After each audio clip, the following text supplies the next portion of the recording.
Yo, what is going on, guys? Freaking Trades here, bringing you a new week of stock watch list. Before we get started, don't forget to leave a like, comment, and subscribe to the YouTube channel. We'd really appreciate it. With that being said, let's go ahead and dive into the watch list. So, big week ahead.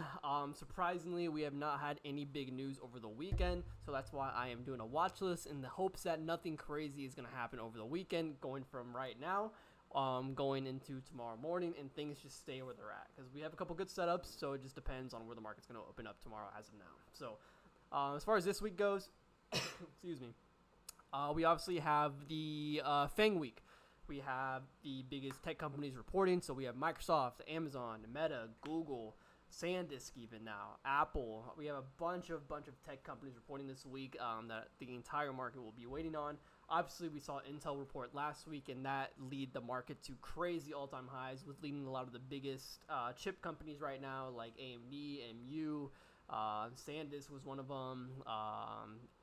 Yeah, just a bunch of all these chip companies, and all of them making new all-time highs. So, with that being said, yeah, most of the watch list we can't watch just because a lot of it have earnings, so I'm not going to trade option contracts during earnings week. That's a whole different story as to why. If you want to know why, we explain that in the Discord. If you are in there, you already know. But if you don't know, then it's just something that you're going to be caught off guard with. So for the meantime, I'm staying away from any of these companies reporting. Obviously, the biggest names of the week, we will be keeping an eye out for those. As far as futures go for ES and NQ, there really isn't too much going on. What I've been saying to the chat as far as our charting sessions go for every single Saturday, I'm looking to keep things simple. Yes, we haven't had any crazy news yet, but anything can happen. Market can have a crazy gap up for some reason, for no reason, who knows? Market can have a giant gap down, or it can stay flat, who knows? You know, I can't predict the market. It's not my job to predict where the market's going. I'm gonna leave that to the big institutions and the traders who want to think they can predict the market, right? For me, I'm going to trade with what's in front of me and just go around and see what I can do with that. So ES and NQ are pretty straightforward. NQ, or ES here, sorry. I will be watching for 7180 for if we decide to come back down, just because that was the previous breakout area on ES here on the 30-minute or the 1 hour, or above 7200 for a continuation of all-time highs. Pretty simple. NQ, kind of the same story here. We kind of have a range that this was sitting at before it broke out. NQ, anything below here at 27,200 for a potential comeback down for anything to the downside. For a continuation of the upside, I'm looking at anything above 27,500 or this all-time high here at 460. So that's NQ and ES, pretty straightforward. I have no big trend lines to keep an eye out for on those two indexes, so we're pretty good on that.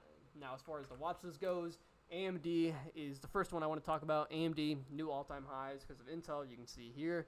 And it was strictly all from Intel.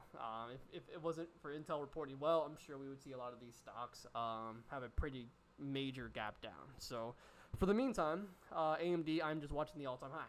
Keep things really simple. Looking at things at 353, I won't look to trade this anywhere beforehand, probably. So unless it creates some sort of crazy bear flag or bull flag or some sort of V-shaped recovery that I can take advantage of if it looks good, then maybe I'll look to take something along the lines of that kind of lined up with 353. But for the meantime, that's the only area that I'm looking at for AMD for a continuation of all-time high. So that's AMD. Next up is NVIDIA. NVIDIA here, obviously all-time high. If I put this on the 4 hour, you can see it is at 212.19.